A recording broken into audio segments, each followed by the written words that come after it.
My cousin publicly humiliated my autistic son in front of dozens of people, mocking him without shame. So we left quietly, heartbroken. But didn't stop there. She called CPS with false claims, trying to have my child taken from me. What she didn't realize was just how fast the tables can turn when you mess with a parent who's ready to fight. And soon, it was her life under investigation. When my cousin Vanessa was getting married, the first person I told was my son Mikey. He has semi-low functioning autism, and more often than not, my friends or acquaintances specifically asked me not to bring him to events. So we rarely ever go to anything together. But I thought things would be different with family. When I told Mikey, he started jumping up and down, clapping his hands. "Really, Daddy? I can go," he shouted. When I said yes, with all the excitement I could muster, he leapt into my arms, and I spun him around. One thing about Mikey is that he finds pure joy in the little things, something tied to his autism. So on the way to the wedding rehearsal, I made sure to go over some basic wedding etiquette with him. Don't talk during the ceremony, try to stay quiet, remember that it's the bride's day, not ours. He seemed to listen intently, so I figured everything would go fine. Halfway through the rehearsal, I noticed Mikey smiling from ear to ear. He only does that when something makes him deeply happy. I gave his hand a little squeeze, a silent way of saying, "Me too, buddy." We were totally silent, not a peep. Then Vanessa reached the front of the aisle, looked up, and suddenly shrieked, "Excuse me, what is he doing here?" My heart sank. Mikey was still smiling, completely unaware that she was talking about him. No one else said a word. And instead of moving on or focusing on her wedding, Vanessa turned to her fiancé and practically screamed, "I thought you told him not to come." At this point, she was pointing right at Mikey. I watched as his face slowly shifted, tears welling up in his eyes. People in the crowd started whispering. A few even looked at her like she was being unreasonable, but most of them nodded in agreement, like Mikey being there was some huge problem. I wanted to scream at her. I wanted to say I hoped her obesity would kill her so Mikey and I could dance on her grave. But I didn't. I needed to be a good example for my son. So we left. As soon as we stepped outside the church, Mikey had a meltdown. "Why would she say that about you, Daddy? That was so mean." I silently thanked the universe. He didn't realize she was talking about him. Some people are just mean because they don't like themselves. I told him. Thankfully, that had only been a rehearsal.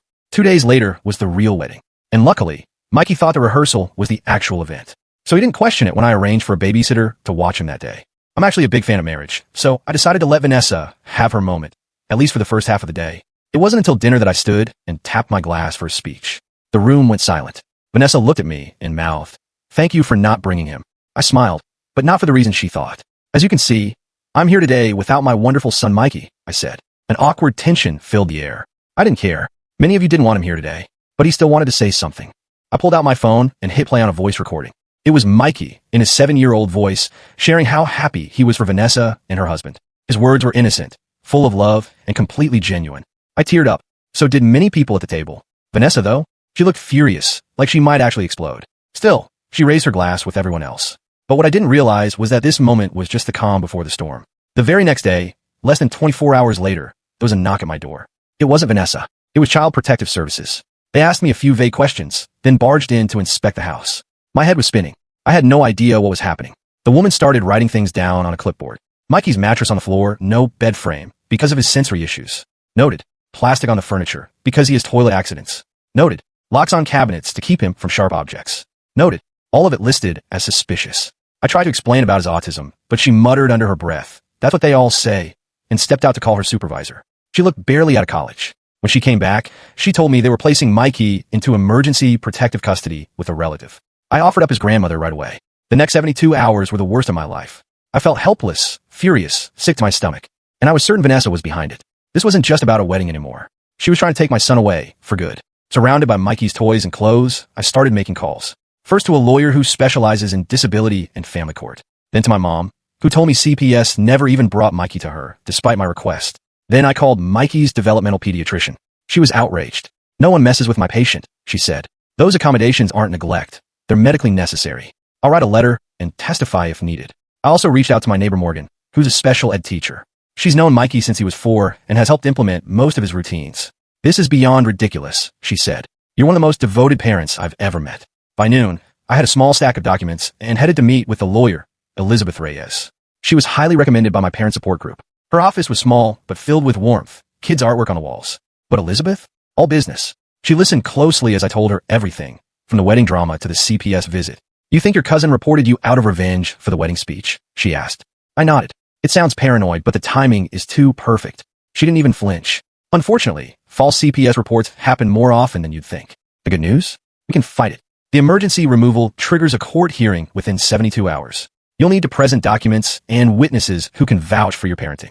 She also said she'd file for emergency visitation. They can't keep you from seeing your son while this is being investigated. With a to-do list a mile long, I left her office and headed to Mikey's school.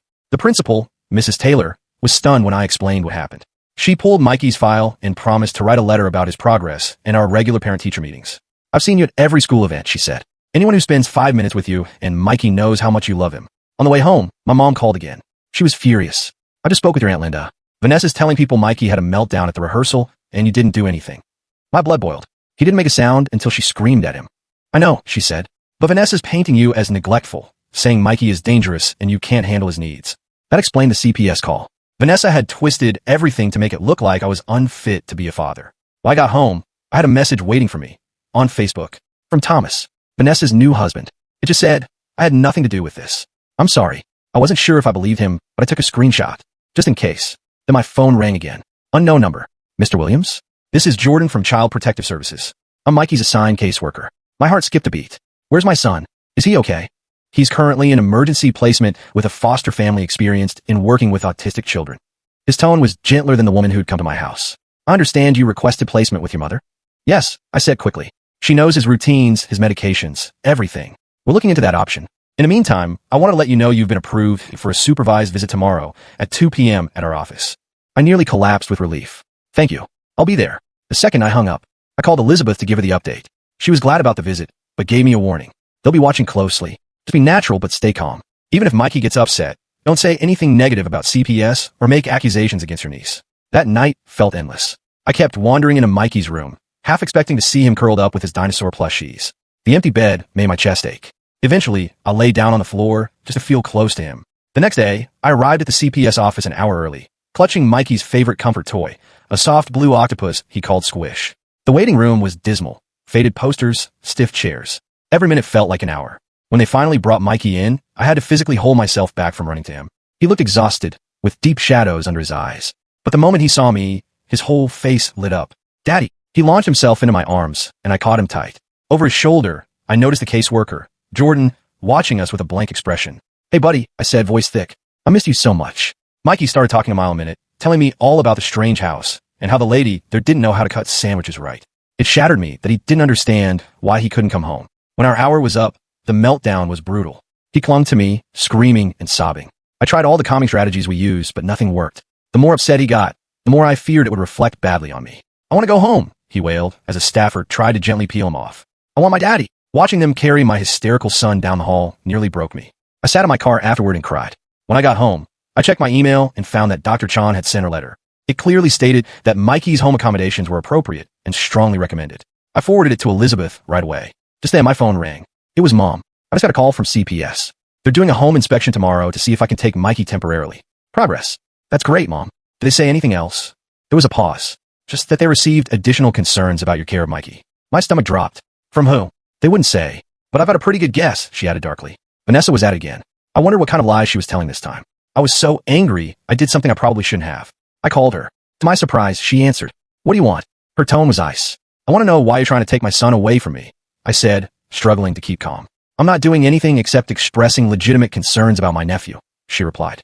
Mikey needs professional help, not just you making excuses for him. He has professional help. He has doctors, therapists, and yet he still can't behave properly in public, she cut in. What happened to my rehearsal proved you can't manage him. I was stunned. He was quiet until you screamed at him. That's not how I remember it, she said smugly. And neither do most of the guests. That's when it hit me.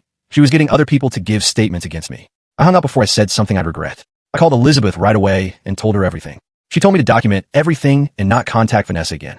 I spent the evening writing a detailed timeline, starting from the wedding invite all the way to the CPS visit. The hearing was the next day. Elizabeth met me outside the courthouse, looking sharp and confident in a tailored suit. We have strong documentation, she assured me, and Dr. Chan will be testifying by phone. As we entered, I spotted Vanessa sitting in the hallway with an older woman I didn't recognize. She smirked when she saw me. The hearing room was smaller and less formal than I'd expected. Judge Williams, an older man, reviewed the CPS report while Elizabeth presented our documentation, letters from Dr. Chan, Mrs. Taylor, Morgan, and Mikey's full medical records. Your Honor, Elizabeth said, the accommodations flagged by CPS are all medically recommended for a child with Mikey's needs. These are not signs of neglect. They're signs of engaged parenting. The CPS worker who'd inspected my home testified next. Elizabeth asked about her experience with autistic children. I have limited training, she admitted. And did you consult with any autism experts before labeling these accommodations inappropriate? Well, thank you, Elizabeth said smoothly. Dr. Chan's testimony was incredibly powerful. She detailed every accommodation and explained why each was necessary. I have patients whose parents won't follow these strategies, she said firmly. Mr. Williams has gone above and beyond to support his son's needs. I thought we were making real progress, until they called their next witness. Vanessa. She walked up looking somber, but I saw the smugness in her eyes. She twisted the rehearsal story, saying Mikey was disruptive and that I manhandled him when he got upset. I've had concerns about my uncle's parenting for years, she said with fake sincerity. I called CPS because I'm genuinely worried about Mikey's safety. Elizabeth's cross-examination was sharp. Miss Johnson, isn't it true you called CPS less than 24 hours after Mr. Williams played a recording of Mikey at your wedding? Vanessa shifted. That's a coincidence. And you specifically didn't want Mikey at your wedding because of his autism? That's not. Yes or no, please. I wanted an adult-only wedding. Yet several children were present, including your flower girl, ring bearer, and 3 other kids, right? Vanessa turned red. They know how to behave. So, it wasn't an adult-only wedding. You excluded one child, Mikey, because of his disability. The judge frowned.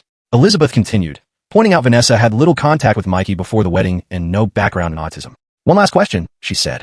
Did you tell your guests Mr. Williams shouldn't bring Mikey to the rehearsal? I might have mentioned it to a few people. So, you purposely excluded him, then called CPS when his father pointed it out? Objection, the CPS lawyer said. Argumentative. Sustained. The judge replied, still frowning at Vanessa. In closing, Elizabeth reminded the court that Mikey's care might seem unusual to outsiders, but was entirely appropriate. The only accusation of neglect comes from someone who clearly has a bias against Mikey and reported my client, right after being embarrassed at her wedding. The judge recessed to review everything. Those 20 minutes felt endless. I couldn't stop thinking about Vanessa's lies. When Judge Williams came back, he looked right at me. Mr. Williams, I'm dismissing the emergency removal order. Based on the evidence, I see no sign of neglect. Quite the opposite. I almost fell out of my seat with relief. However, he continued, I'm ordering a follow-up home visit with a developmental specialist to confirm that the accommodations are appropriate. In the meantime, your son will be placed with his grandmother. You'll have unlimited visitation. Not a full win, but close. Mikey would be with family, and I could see him whenever I wanted. As we left the courthouse, Vanessa shoved past me, face twisted in anger. This isn't over, she hissed. Elizabeth placed a hand on my shoulder. Actually, I think it is, she said loud enough for Vanessa to hear. And if you make any more false reports, we'll take legal action for harassment. That afternoon, I picked Mikey up from the foster home. The foster mom was kind. He's barely slept, she told me. He keeps asking for you. For his room. When Mikey saw me, he hesitated at first, like he wasn't sure I was real. But when I told him we were going to Grandma's house, his whole body relaxed. And you'll be there too? He asked. He asked anxiously. Every day, buddy? I promise. On the drive to my mom's, Mikey fell asleep holding Squish. I kept glancing at him in a rearview mirror, still barely believing he was back with me. At Mom's place, we set up a temporary room for him, trying to make it feel as familiar as possible. I brought his weighted blanket, his visual schedule board, and a few of his favorite books. Mom had already filled the fridge with his go-to snacks. I always knew that girl was trouble, she muttered while we worked. Even as a kid, she was a bully. I told her about Vanessa's threat as we left court. Mom just shook her head. Let her try something, she said sharply. We're ready now. That night, I stayed at Mom's, sleeping on an air mattress next to Mikey's bed. Around midnight, I woke up to find him standing beside me, tears running down his cheeks. What's wrong, buddy? I asked, pulling him close. I had a bad dream, he whispered. The mean lady took me away again. I held him tight, promising no one would ever take him away. Eventually, he drifted off in my arms, and I gently carried him back to bed. The next morning, I got a call from Jordan, the CPS caseworker. The specialist will be doing a home visit at my place the following day. We arranged for Mikey to be there too, so they could observe us in our regular routine. For what it's worth, Jordan said after reviewing Dr. Chin's letter and the judge's ruling, I don't expect any issues. I spent the rest of the day deep cleaning the house and making sure everything was perfect. Mom helped me organize Mikey's medication chart and therapy schedule to present to the specialist. That evening, I got a weird text from an unknown number. Check your email. You need to see this. I opened my inbox and found a message with no subject, just a video file attached. I hit play and immediately felt cold all over. It was footage from Vanessa's wedding reception, clearly recorded by someone at a nearby table. It showed me giving my toast and playing Mikey's message. But it also captured what happened afterward when I thought no one was watching. Vanessa was leaning toward several guests, clearly talking about me. Her gestures were animated and angry. The camera was too far to hear what she was saying, but then she pulled out her phone, typed something, and showed it to the person beside her. They nodded encouragingly. The video's timestamp was 9:47 p.m. According to CPS records, the initial report was filed at 9:52 p.m., just 5 minutes later. I immediately forwarded the video to Elizabeth with the message. Proof Vanessa made the call from the wedding. Her reply came quickly. Bingo. Who sent this to you? I didn't know. I texted the unknown number.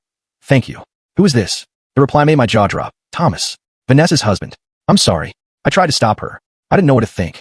Was he truly sorry? Or was this a trap? I decided to tread carefully. Why are you helping me? I texted back. Because what she's doing is wrong, he replied. She's obsessed with punishing you for embarrassing her. She even got her bridesmaid to lie to CPS. This was huge. I called Elizabeth and read her the texts. She told me to ask Thomas if he'd be willing to give a statement, but to be careful. If Vanessa finds out he's helping you, it could blow up fast. So I texted him again. Would you be willing to tell CPS the truth? Almost an hour passed before he replied. I'll think about it. But Vanessa can't know it was me. The next day, the home visit finally happened. Dr. Ramirez wasn't like the first CPS worker at all. She was older, clearly experienced, and immediately dropped to Mikey's level to speak to him. She asked him to show her his room, his toys, his schedule board, treating him with kindness, not pity. She spent 2 hours observing us, asking smart questions about our routines and how Mikey and I connected. She smiled when she saw his sensory corner and the communication cards we used when he got overwhelmed. You've created a very supportive environment, she said before leaving. My report will reflect that. I felt a massive weight lift off my shoulders. We were almost through this. Once a report came in, Mikey could come home for good. That evening, I got another text from Thomas. Vanessa knows someone sent you the video. She's furious. Be careful. Before I could reply, Jordan called. Mr. Williams, I'm calling because another report just came in about Mikey. My stomach dropped. What now? They're claiming you're over-medicating him to control his behavior. I was stunned. That's not true. Every prescription is from Dr. Chun. I have the documentation. I know, Jordan said, sounding tired. Given the judge's ruling and what we've seen, we're not acting on this. But I wanted you to be aware. Vanessa was getting desperate. The fact that CPS wasn't biting this time showed they were catching on. Still, I worried about what she might try next. I called Elizabeth again to update her. This is actually good, she said. False reports help our case if we pursue harassment charges. What do I do now? I asked. Document everything. And we need to talk seriously about a restraining order. The next day, Dr. Ramirez's report came in, and it was glowing. She said my home was ideal for Mikey's needs, that our bond was solid, and that all medications and therapies were appropriate and well managed. That afternoon, Jordan called again. Based on Dr. Ramirez's assessment, we're closing the case. Mikey can return home immediately. I almost cried. Thank you, I said. Off the record, Jordan added, I'm sorry for how this started. That first caseworker should have recognized your accommodations for what they were. I appreciated his honesty, but I was too focused on one thing, getting Mikey home. I drove to Mom's right away. Mikey was over the moon, jumping and flapping his hands with excitement. Mom hugged me tight, tears in her eyes. I knew they'd see the truth, she whispered. As we packed Mikey's things, my phone buzzed. It was Thomas again. Just heard CPS close the case. Vanessa's planning something else. Watch your back. I stared at the message, my hand starting to shake. Just when I thought the nightmare was over, she wasn't done. I deleted the message and slipped my phone into my pocket, not wanting Mom to see my anxiety. Mikey was happily packing his dinosaur toys and chattering about going home. Daddy, can we get ice cream? The kind with the rainbow sprinkles? He was bouncing with excitement. I forced a smile. Absolutely, buddy. Extra sprinkles. I ruffled his hair. Mom gave me a concerned look. Everything okay? She asked quietly while Mikey was sorting his stuffed animals by size. I paused, then nodded. Just ready to get him home. We loaded the car, and Mom gave Mikey a long, teary hug. I must have thanked her a dozen times. The drive home was filled with Mikey's happy chatter, and yes, a stop for ice cream. Walking into our house together felt surreal after the chaos of the past week. That night, after putting Mikey to bed, I sat at the kitchen table, thinking, Vanessa wasn't done. I couldn't live in fear forever. It was time to fight back. The next morning, while Mikey ate breakfast, I called Elizabeth. I need to know my options. Thomas says Vanessa's planning something else. She didn't miss a beat. With multiple false reports, we're looking at harassment and maybe even defamation. We could pursue a restraining order or civil action. I just want her to leave us alone, I said, watching Mikey arrange his cereal into neat little patterns. What's the fastest way to make that happen? I'll draft a cease and desist letter. Coming from a lawyer, it might scare her off. If not, it sets up a legal paper trail. I agreed, and Elizabeth promised to send the letter by the end of the day. Meanwhile, I called Dr. Chun to update her and booked an appointment to help Mikey return to his routine. With Mikey back at school, I tried to settle in a normal life. His teacher, Mrs. Wilson, had been amazing, sending home activities and prepping for his smooth return. At drop-off, she pulled me aside. Just so you know, we're all on your side. The staff's aware of the situation. If anyone shady comes asking about Mikey, we'll call you immediately. I thanked her, relieved to know we had support.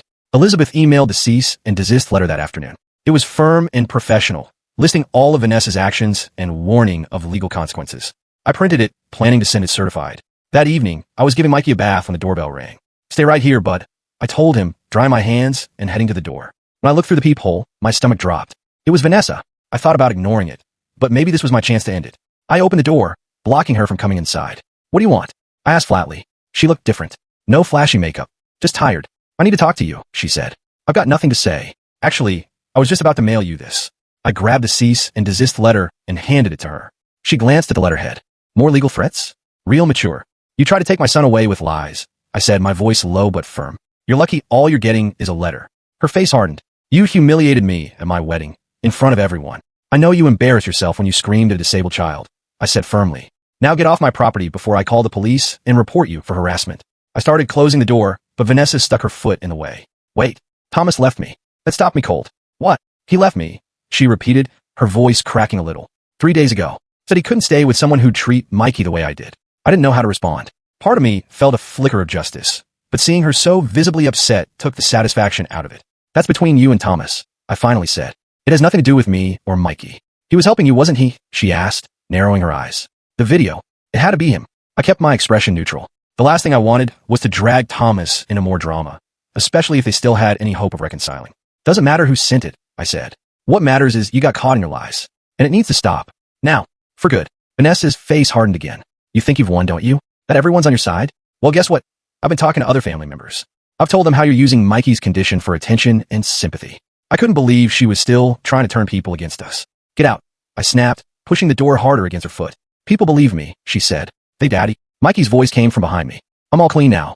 I turned. He was standing in the hallway, his wet hair sticking up in every direction, wearing his favorite dinosaur pajamas. The moment he saw Vanessa, his whole body tensed. That's the mean lady, he said loudly, his hands starting to flap. Vanessa's eyes widened as she really looked at Mikey, maybe for the first time. He started rocking gently, a clear sign his anxiety was building. Buddy, go wait in your room, I said softly. I'll come read your story in just a minute. But Mikey didn't move. He stared at Vanessa with a level of focus I rarely saw in him. Then, to my surprise, he took a step forward. You were mean to my daddy, he said, voice shaky but determined. At the fancy party, you yelled. You made people sad. Vanessa stood frozen. I didn't do anything bad, Mikey continued, speaking faster. I was quiet like Daddy told me, but you were loud and scary. His flapping grew more intense, but he kept going. You shouldn't be mean to people. That's what my teacher says. I stood frozen, watching my son stand up for himself like never before. Pride swelled in my chest, momentarily overshadowing my concern about his anxiety. Vanessa glanced between us, her face unreadable. Then, without another word, she turned and walked away. I shut the door and rushed to Mikey, who was now fully stimmying, rocking, flapping, and breathing hard. Hey, buddy, I said gently, guiding him back to his room. That was really brave. I'm so proud of you for using your words. It took longer than usual to settle him that night. The encounter had clearly triggered him. We had to go through his calming routine twice before he was finally relaxed enough to sleep. As I sat beside his bed, watching him drift off, I wondered if Vanessa's visit had been the something else Thomas had warned me about, or if there was more coming. The next morning, I got a surprising email from Jordan at CPS. He wanted to meet about some new developments. My stomach dropped, but I agreed to see him while Mikey was at school. We met at a coffee shop. Jordan looked uneasy. I want to speak off the record, he said once we received another report about you yesterday. I gripped my coffee cup. Let me guess. Vanessa again? Jordan shook his head. That's the thing. It wasn't her. It was someone named Charles Johnson. Claimed to be your uncle. I blinked, confused. I don't have an Uncle Charles. The only Charles in the family is... Then it hit me. That's Vanessa's dad. My mom's brother. Jordan nodded. The accusations are almost identical to your niece's. Too similar to be coincidence. She's using her dad now, I said, the pieces falling into place. Because she knows you're onto her.